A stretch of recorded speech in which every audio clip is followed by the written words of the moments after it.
welcome back to another video. Today was round 3 of Sharjah Challengers. I just finished my game and what a game it was.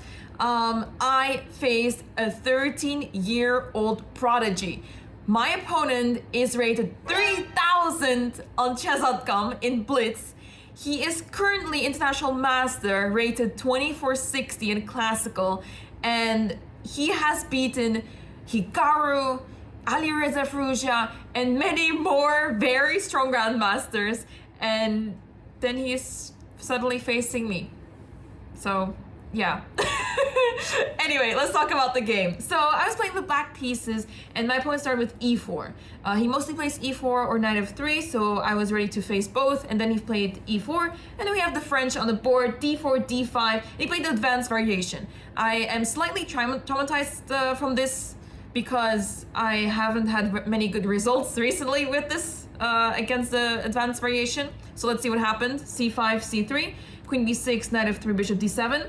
And here I remember that he plays bishop d3, and I was kind of looking forward to that because after bishop d3, I wanted to play a little bit more solid. I'm used to playing bishop b5 and trade off those bishops, but things got really tricky there, and I was ready to take on d4 and play a little bit more solid. But then my opponent played bishop e2, not d2.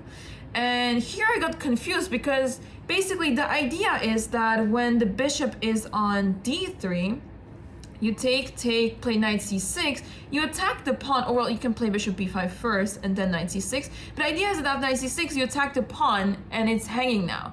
Whereas in the bishop e2 line, if you take c takes d4, then you basically allow your opponent to develop knight c3 right away. And during the game, this completely confused me. And for some reason, this small detail, the difference between bishop e2 and bishop d3, is something that I just can't comprehend in every single game that I've played recently against the French advance. So I really need to sit down to take a look at this properly, because it's just such a big mess in my head. Every single time there's a small difference, and I'm just so confused right now. So anyway, my opponent went for bishop e2, so I went for knight c6 to play it safe.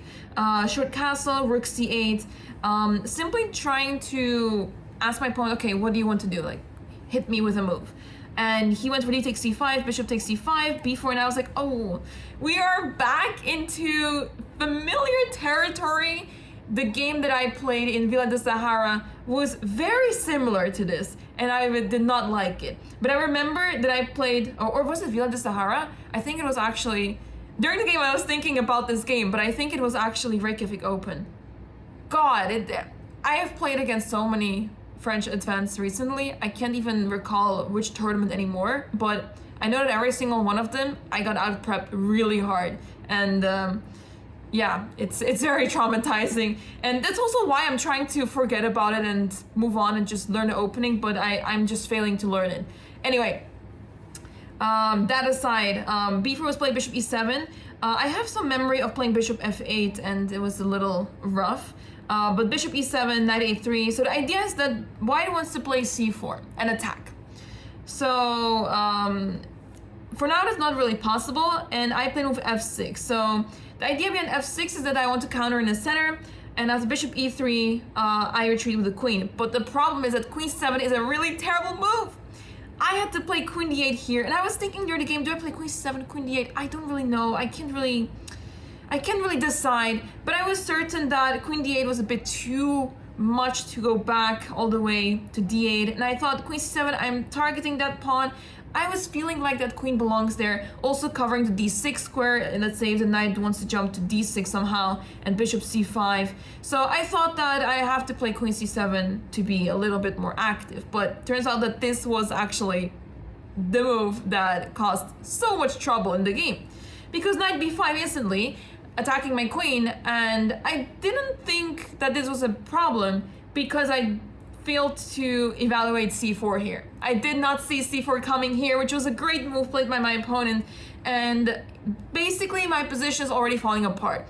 I can't castle, my knight on g8 is stuck, all my pieces are essentially stuck. If I, let's say, take this pawn on b4, then I face a lot of issues over here. Bishop takes a7, queen a8. There's also even knight takes a7. I was actually scared of this because, let's say, rook c7, bishop b6 and my rook is trapped. But okay, you can sacrifice some material and hope for the best, but yeah, this is not a position that you want to be in. And other than that, I was seeing a lot of different lines here for white, and I didn't like any of this. It's quite a disaster, especially after bishop takes a7, queen a8. My queen is just stuck in the corner, so yeah, that's quite depressing. So knight takes b4 is not a move. What else do we have? If I take on e5, same issue. I just get bishop takes a7 on my roof, and yeah, same story basically. So if I move the knight, I have a problem. Well, if I don't move the knight, then c takes d5 is going to happen, and I have another problem to deal with, namely my king in the center. So every single thing in the position is just falling apart, and that's why I decided to take on c4, because hope for the best. Maybe I can find some way to untangle out of the situation. Bishop c5 was played, and I see these moves incoming. I see them happening, as in I calculate d takes c4 and then bishop c5, but for some reason after knight takes e5, knight d6 was a little bit of a surprise. I was really certain that my opponent would go for bishop d6, bishop takes, and I was ready, first actually taking on f3 with check to make sure that we don't lose material somewhere. But after bishop takes d6, knight takes d6, I was ready to give up the exchange because I'll have a knight and 2 pawns for the rook, and I thought, okay, like we can go for counterplay and somehow try to survive here. I thought it was not the end of the world. My king is really bad though, so I'm definitely worse here, but I thought, at least I'm not getting checkmated, or I'm not losing much more material than this, so I thought this was sort of damage control. But then my opponent went for knight d6 instead, and that surprised me because I thought, oh, the bishop takes d6, bishop takes, knight takes f3, bishop takes f3, queen a8. I thought, okay, like I'm up 2 pawns. Surely this is not that bad, right? But I also knew that it can be very good because my king is very unsafe. My knight is still not developed. I can't castle for the life of me. My queen is on the edge of the board, in the corner. And it's like I'm playing chess 960. And this bishop, I don't know where this appeared from. I don't know where this bishop came from, but it's there. So my position is quite bad, despite me being up 2 pawns, which is crazy.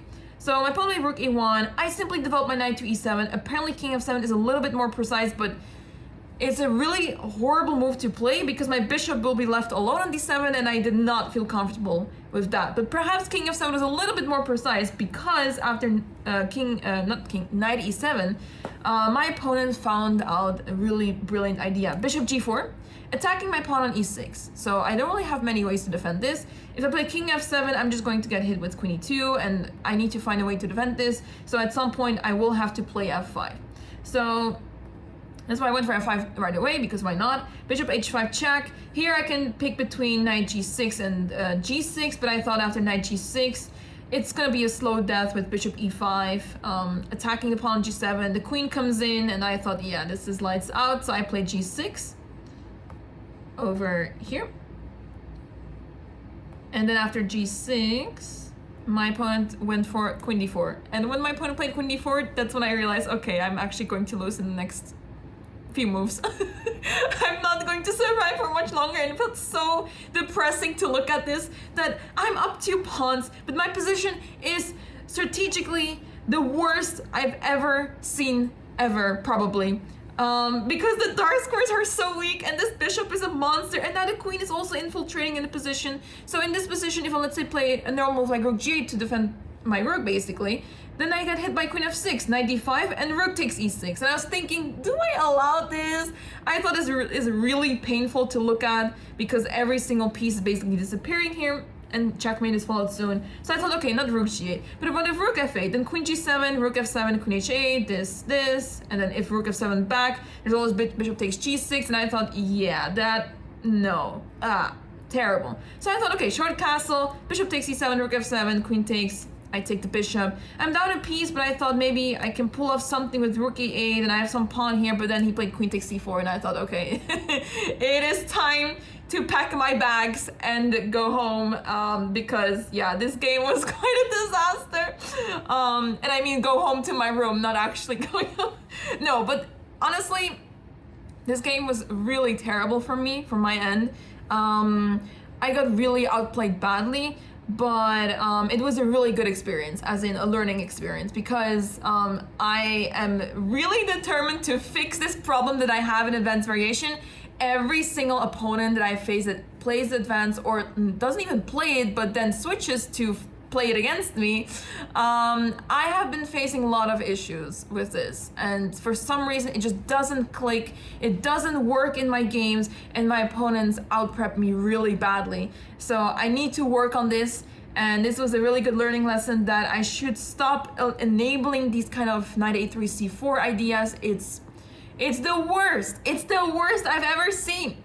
So yeah, all in all, bad game, but I'm not too upset about it. My opponent's super strong. He's a young kid that is definitely on his way to become a grandmaster, and yeah, I'm not too upset about the result. A little bit about the game, but I take it as a learning lesson, and yeah.